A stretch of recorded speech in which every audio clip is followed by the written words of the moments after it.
You're listening to the Multifamily Leadership Podcast with Patrick Antrim, your source for success strategies for multifamily professionals, CEOs, executive leaders, and aspiring leaders that want to drive high-performance results for their property or portfolio. All right, friends, welcome. And today I'm excited to share with you an interview I did with Valerie Sargent. Now, Valerie was a speaker at the inaugural Multifamily Leadership Summit, and she's going to be talking to you today about emotional intelligence and why this is such an important topic for the multifamily workplace. You may be surprised of how emotional intelligence may show up on the job, and maybe how our brains will play a role in the process, and how we could use emotional intelligence to better ourselves at self-management, and how situations that come in conflict, if that be the resident or internal conflict with employees, and how men and women can leverage the differences between these situations, and essentially how you can improve your business and how leadership plays a role with emotional intelligence. So listen in and take some notes, because Valerie's going to share some real nuggets on emotional intelligence. Thank you, Patrick. I'm happy to be here with you today. And I actually was attracted to emotional intelligence when I went to an American Society of Training and Development event, probably, I think it was like 2005, 2006. And I actually heard Daniel Goleman speak, and he's the guy who introduced emotional intelligence to the workplace. And it sparked a little light in me, because I realized that so many people have these experiences with emotions and have no idea how they are impacting others as they come to work during the day. Right. And I had an experience one time when I was consulting at a property, and there was a young leasing consultant who was having a very challenging day, and everyone around her knew it. And I took her in the office and was having a little talk with her, and she got teary-eyed and she said, "No one ever taught me. No one taught me how to leave something outside. I don't know how to do that." And I had a little moment where I'm like, they don't teach this stuff in school. They don't teach people how to manage their emotions.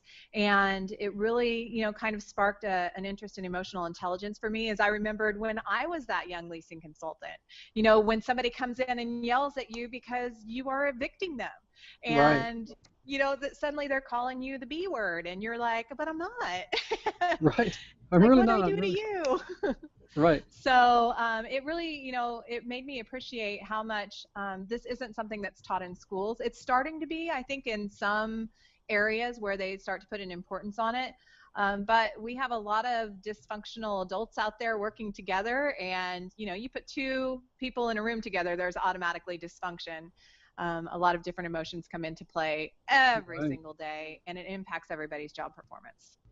So Valerie, people are people, right? There's no, Right. Work-life balance is a lot of contribution in articles around that, and the reality is just life. We're first, I've always said leadership begins at home, and how you start and end your day is important, but you're right. A lot of the training that is available to leaders out there is transactional training, how to get better and do better for customers, residents, things like that. But are you seeing a trend of people trying to really understand this more in terms of how things work? I think, the companies that are employing this type of training are ones where they want to see a shift and a change, and they want to see their teams working better together. And I recently did a training for a company that's actually not a property management company. It was a finance team for an organization. And, they sent me an email and said, it's become, all of the terminology has become part of our vocabulary, and it's really becoming something that people are consciously thinking of when they are making decisions about how to react to people. And, that to me, just, when people stop and have that awareness, that's really one of the most important components of emotional intelligence. And just to see that come into play is really rewarding when you hear about how it's being implemented back in the workplace. So let me go back to the basics. Okay. Not really the basics. What really is emotional intelligence? Okay, sure. Emotional intelligence is actually your ability to recognize emotions within yourself and to Mm. understand what those emotions are in not only yourself but also in others. But it first has to start with you, and then you're able to take your awareness that you gained with your realization and actually manage your behavior appropriately. You're able to manage your relationships more effectively. It's really, kind of knowing who yourself will be in a certain situation, knowing what sets you off, knowing what your little things are, how your body responds to things in order that you can effectively manage that, Right, um, right. and So try to build better relationships. let me ask you. The brain is part of this. Yeah. I mean, there's a deeper understanding of the brain? Is this? I mean, is this type of teaching or understanding something that anybody can apply at any level? Yeah, the brain is fascinating, and one of my best interests with regard to emotional intelligence, because what happens with emotional intelligence and where people have a miss sometimes is in the back of your brain. That's where things are processed, and they have to go through your entire limbic system in the brain to get to the rational thinking part. Right. So if something happens, you go into fight or flight mode. You're just going to react. If somebody yells at you, guess what? You might yell back. And that's just something you're automatically, your brain is trained to do. So it's being able to recognize what's actually happening during that time frame and being able to control yourself a little bit better. And that's the amygdala where that happens. And it's an amygdala hijack, when your brain basically hijacks what you would normally want to do as a response. And it's, trying to learn how to manage when that happens so that you preserve relationships. And And it's we funny because when I do this professional training, people always tell me how much it benefits their personal lives as well. Right. Again, it starts with self, right? Leadership of self. Mm-hmm. So, but Yeah. I mean, do you make it easy for people, or is it academic? Give us an idea of how we can use this in the workplace. Sure. Well, do I make it easy? I like to think that when I do a training, I make it fun. I actually got certified in this topic. So I'm a level 1 and level 2 trainer in emotional intelligence that I've been certified by an organization called Talent Smart. And they basically took Daniel Goleman's emotional intelligence Sure. concept and ran with that and developed an amazing curriculum that has great activity-based learning. Right. And it's a wonderful program on just kind of discovering your emotional intelligence. And part of that is doing an assessment so that you can figure out where you are right now. Because some people are stronger in, there are 4 components. So some people are stronger in self-awareness. Some people are Okay. stronger in self-management. You've got people that are stronger in social awareness, and then other people that are stronger in relationship management. So it's being able to figure out where you have an area that you need to work on. And then going back to that fabulous brain, our brains actually have neuroplasticity. And emotional intelligence is something that we can learn, we can grow. Your IQ is set from birth. So Right. however you are with regard to intelligence, that's what you're pretty much going to be throughout your lifetime. Same thing with your personality. It stays pretty stable through your life. However, your EQ, your emotional quotient, you can actually teach yourself how to respond differently. It's a matter of, continuing to practice the things that are going to make a difference for you. Huh. So, Valerie, our brain likes to learn new things too, right? I mean, It it can, does. and then what is it? It's almost like grooves, right? I mean, if we pattern it, and is that why goals and things set into play? I mean, I don't know. There's things that are happening for people, seems like automatically. What do you? Well, when you do things the same way for so many years and years and years, I that know a few people groove, like that. yeah, that groove that you get in your brain actually gets deeper and deeper and deeper. So your brains actually become hardwired to respond in a certain Right. way. And so if you are going to try something new, that's why it feels uncomfortable. You know, Right. that's one of the biggest things that we talk about with regard to emotional intelligence is you really have to lean into your discomfort in uncomfortable moments, because that's where the growth is, and Sure. that's where to affect change. And it's not until you practice these things on an ongoing basis that you really start to see, that you're reacting differently. Oh, my relationships are much more peaceful at work now. Right. All comes into play. there are different types of workplace cultures out there. I spoke to a young lady last night, and she was frustrated because the office that she's in is a small environment, and it was a veterinary clinic, actually. Like So what? the work Three she does with, people, five people? I mean, yeah, I think it's probably like between 5 to 7. yeah. And the work that she does, with the animals is her soul work, and she feels very happy and fulfilled. But then, their culture around the office is kind of gossipy and drama. And, Oh yeah. if you're not the same as a culture too, that can create an emotional intelligence disconnect too. And then so she finds that she marinates in her mind about, I can't believe they were doing that. And all of the self-talk that we have in our heads about things, can totally affect how we're reacting to people. Very interesting. I want to come back to that self-management Sure. piece, but before I Hmm. do, tell me about the women and men. How do we, what can you tell me about that? Well, women and men, it's interesting. Of course, based on averages, Daniel Goleman did a study, and he found that naturally women do score higher with regard to emotional intelligence, but that Okay. doesn't mean that men cannot be emotionally intelligent. In fact, I know a lot of great emotionally intelligent men. Where they found the differences are women with regard to empathy. We have mirror neurons in our brains that actually allow us to reflect back and to have that empathy with someone and really put ourselves in their shoes very easily. Whereas men, it's that whole Mars Venus thing. They immediately go into trying to fix the problem. They'll have that moment of empathy, and then they Right. move. They're going to try to resolve the issue. I've Where done they're that before. Yeah, and it's funny. There was I guess it was like a test that was done with chimpanzees, and they found that the women chimps or the female chimps were actually more nurturing towards the others, with the exception of the male leader, and he was nurturing to everyone. So Right. you think about emotional intelligence even in the primate world, and it kind of shows you how leadership plays a role, and those who are at the top levels are really emotionally intelligent in all areas. Right. Starts with self-awareness of this. I mean, empathy to me is fascinating because I think it's from what I read, it's one of the key emotions to top leadership Hmm. success. I mean, when you think about those that are really making it happen on a high level. But at the Yep. same time, our organizations and our corporate structures and policies, procedures have systems in place to rule out empathy, even with the It's customer. true. It's interesting to me. I mean, I would love to talk to you more about that.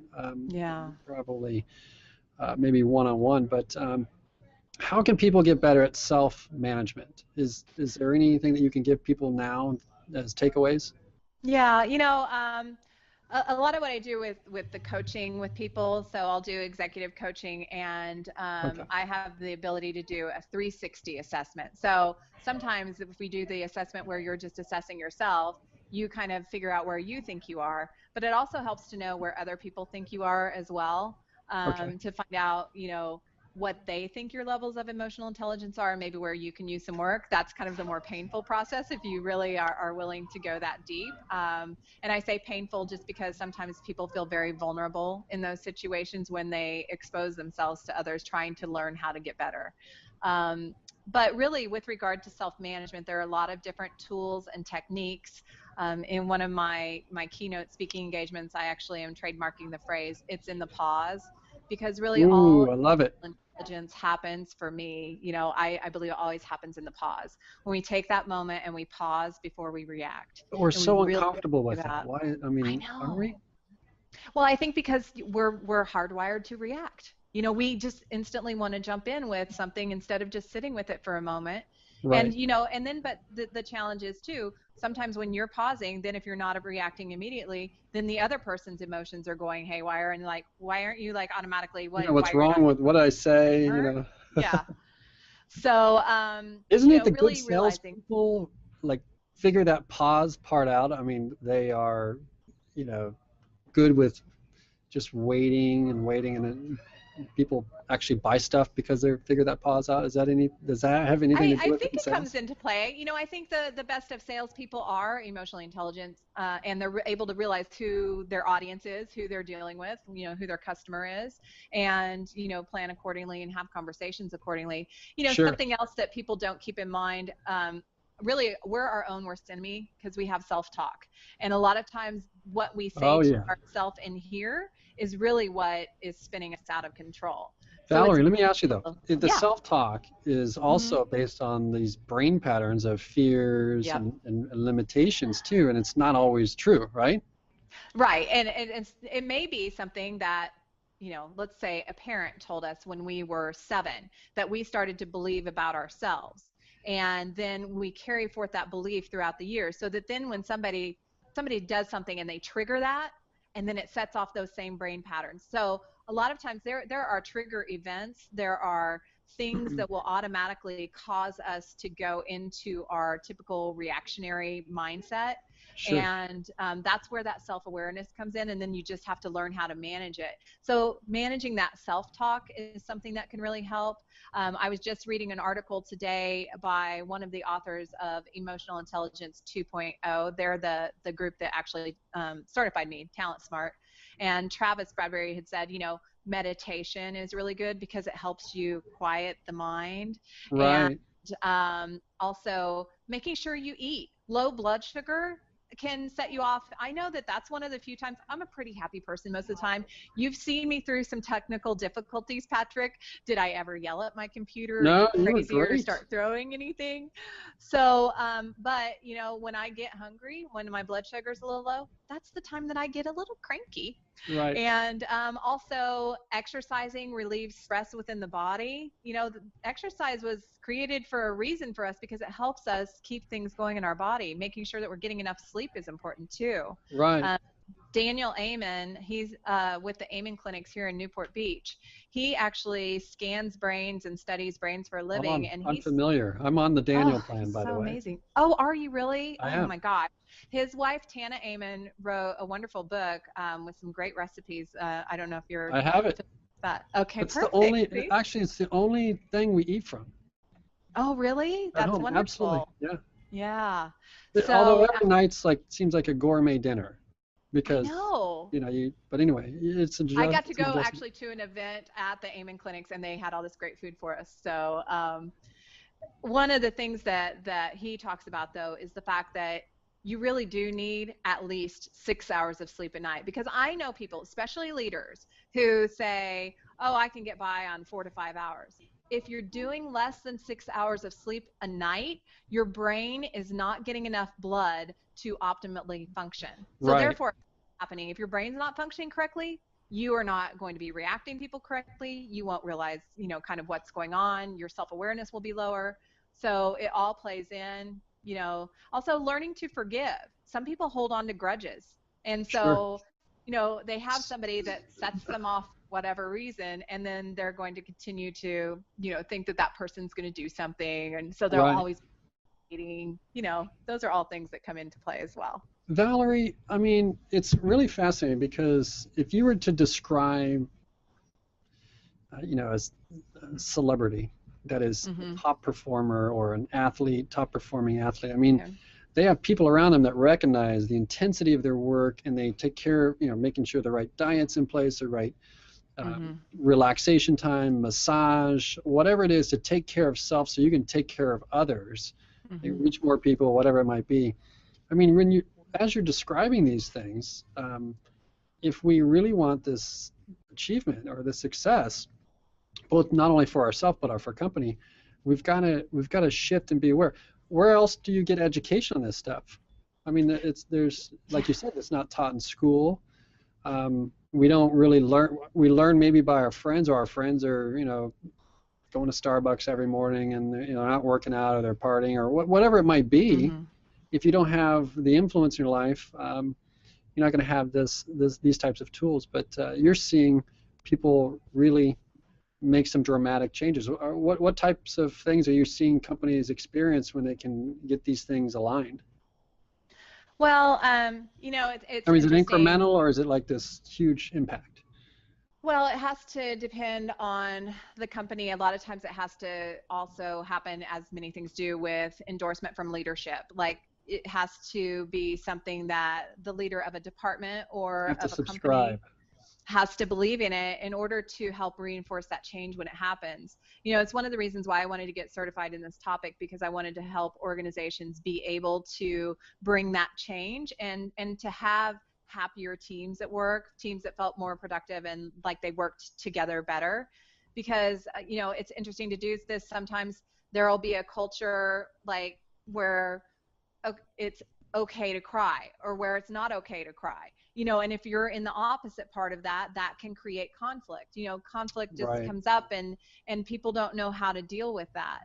And so it's really giving you tools so that you don't react in certain ways when people are different than you, and trying to have some understanding on why they might be different. You know, another thing is too, you know, if somebody would normally respond in a certain way, and you see them actually stop and manage themselves after going through this, and you kind of give Self-correct. them credit for that. You're like, oh my gosh, okay, you didn't just blow up at me. That's progress, because maybe in the past they did. There was the trainer that certified me. There's something that she likes to tell with regard to a story. There was a young man, well, I guess he was an older man. It was a company that had been a family company, and Oh, he'd had several bad relationships and things going on, and he showed up for that training, and he's like, well, I'm not going to learn anything today. And already decided. Sue said, well, you know, I just hope that you can find one thing that you can take away, you know, that might be helpful for you. If you could just look for that, then, you know, hopefully, you know, it will be worth your while. So apparently he, you know, left that training. They didn't really hear anything again, and he passed 6 months later. But during Oh, that time frame, he actually had called and healed several of his relationships. And so one of his siblings had contacted her and said, oh, you know, I don't know what you did that day or what was said, but thank you, got because I through. feel like he Right, was able to leave this earth in a better space. right, right. So, you know, Reconciliation. everybody takes different things from it. Sure, sure. That's fascinating. So we're Hmm. almost out of time here, but is there anything Okay. else you want to, I ran through some questions, but anything I should have asked that the viewers might want to know about emotional intelligence? Yeah, I think, you know, overall, like it comes into play every day. You know, you can experience within an hour almost 30 different emotions. And where people fall on the emotion scales, there are like a top group of main emotions, but there are several different sub contexts and cultures to each of those different emotions. So, you know, anger may be have to do with humiliation, or it may be rage, or, you know, there are different levels and intensities. And just really being able to accurately identify your emotions. Only 36% of people, only 36, can actually accurately identify an emotion that they're having as they're having it. So Wow. being able to look a little deeper into yourself to try to figure out, okay, I'm not just mad, I'm also embarrassed. And this reminds me of that time that I was 13 that this happened, and I can't believe it's happening again, you know, when I'm this age. And so people need to just recognize what their patterns are, things that set them off. And it really starts with self-awareness. That's the most important place, is just really paying attention to what your body's doing. When you feel stress, when there's something going on, paying attention to that first and just being with it, and then trying to maneuver through that, whether it be with self-talk. You know, another thing, I have somebody that I was just talking to last night also that has a habit of not engaging, which can then set the person on the other end off a little bit more because they haven't been given any explanation. So Sure. times having a difficult conversation is a tool that you may want to do in order to make progress. It's not fun. You may not want to do it, but you know, what's the goal of the relationship? And it's really being able to see, okay, we all have different goals here. My goal might be different from yours, Patrick, but what are we really trying to achieve together? And that's, Right. you know, emotional intelligence really comes into play and helps people focus on the right things. That's great. It's really a joy to talk to you, and I can see how this can help someone design their life, both personally and Absolutely. professionally. And I'd love to see other companies get committed and hopefully open up some dialogue on these topics. Valerie, tell us, where can people learn about you and get in touch with you? Sure. Well, I have this new Google Plus account thanks to my friend Patrick. So you might be able to reach me on there. Our website, I am president of Yvette Poole and Associates. We have had our company for nearly 10 years now, where we do work within the property management industry and also in other industries as well.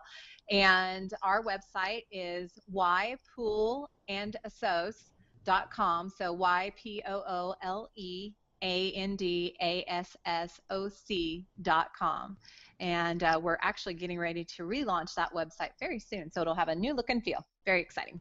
Very good, very good. Good things to come. And again, Valerie, we appreciate you to come on, share your time. I know you've been traveling and speaking and doing some big things for other groups, and we really appreciate you having the time to spend with us and our audience here. So for those of you that are watching, if you'd like to learn more or share this with somebody that you might find is, would value this segment, we'd appreciate that.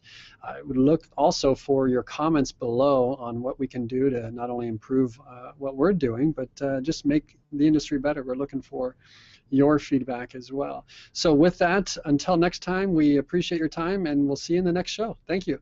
Thank you, Patrick. Can't wait to see you at the summit. Thank you for listening. We hope you enjoyed the Multifamily Leadership Podcast. For show notes and other resources, visit multifamilyleadership.com.